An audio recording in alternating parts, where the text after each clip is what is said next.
ESFIWorld.com here at beautiful, elegant Benaroya Hall for the International 2 hosted by Valve. I'm here with Dota legend Kurokai.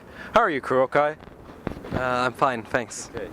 So, you were a last-minute stand-in for Come With Me after he had some visa issues for Mouse Sports, right? So, when you got the call, how were you feeling and what was your reaction?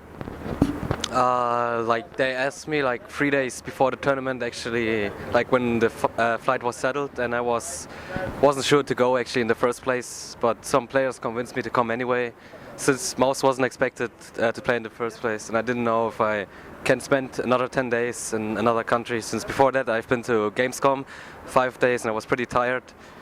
But then I thought, like, some friends convinced me, and then I just went, and we got lucky because we actually got substituted in, so yeah.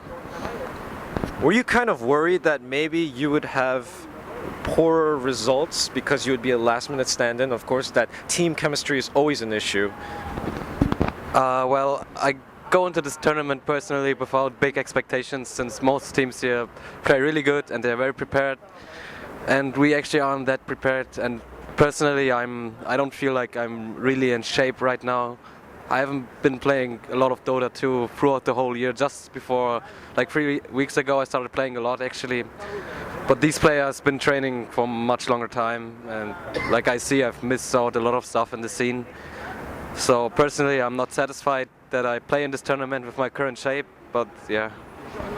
Okay, so you're making do with what you have. You're playing with the cards you've been dealt, and you guys defeated World Elite 3-0 in a smashing victory, and I'm sure you guys were pretty confident after that. But then when you guys entered the group stage, you guys didn't do as well, right? So what are your thoughts on that, and like, what did you guys take away from this group stage? How did you adjust?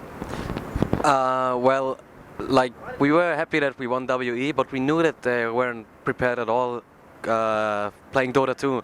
In the strategies you could see that they played very Dota. Oh, that's PGG. Hello, PGG. Anyway, you could see that they played Dota 1 strategies. They picked Weaver like in the first 3 picks a lot of times. And so yeah, it's like we were confident, but we knew we need to stay real, because the teams in the group stage, shut the fuck up. The teams in the group stage, like we knew they were all better, like more prepared, and so we thought like, okay, group stage 14 games, these 14 games we should use to just train, basically scrim. That's what we did basically. Like, of course you are disappointed if you lose a lot of games. We lost like 8 or 10 games in a row, I think, on the second day. But yeah, we learned, and now we try to just get as far as possible, basically. All right, very detailed answer, thank you. So now you're in the lower bracket. You're slated to face eHome. Are you guys without revealing anything major? Are you guys how are you preparing for this match? And are you scared of any cheese strategies or any snipe moments? Well, it's the best of 1 game, so it's gonna be a random result, I think. eHome is a really good team, and I'm really happy to play it. But sorry, this guy. Well, we just go into the game and try to do our best. I think it's gonna be 50-50, like any BO1 game, basically. So yeah, I don't know really. Okay, so you don't know what's going to happen, but you do know, as a professional Dota player with tons of experience, that there are subtle differences in the play between the Chinese and the rest of the world. Can you kind of elaborate for the more advanced fans who play this game? Like, what are they doing differently? Like, what are they doing better? Well, like, the first thing is it's a mentality thing to play good in a team. Like 1 year ago, the best players knew once the Chinese gonna play seriously Dota 2, it's gonna be really hard to keep up.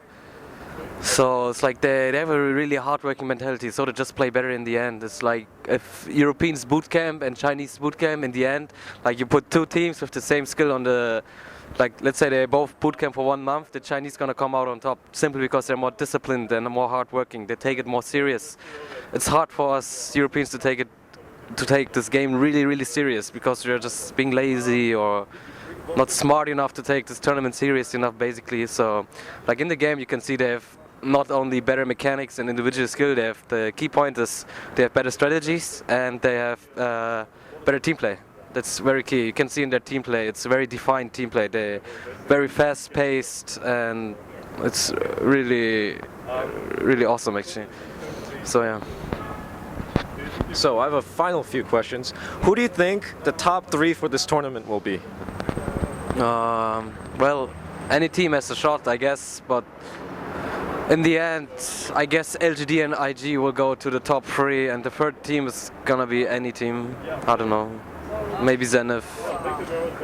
Maybe, I don't know. Anything to say to your fans? I guess that's it, yeah. Okay, so bold prediction, Zenith in the top 3. All right, well, Kurokai, thank you for your insight and good luck on the rest of the tournament. Do you have any words for your fans out here? Well, thanks for watching the interview, I guess. All right, thanks Kurokai. ESFRworld.com, checking out. Shut up.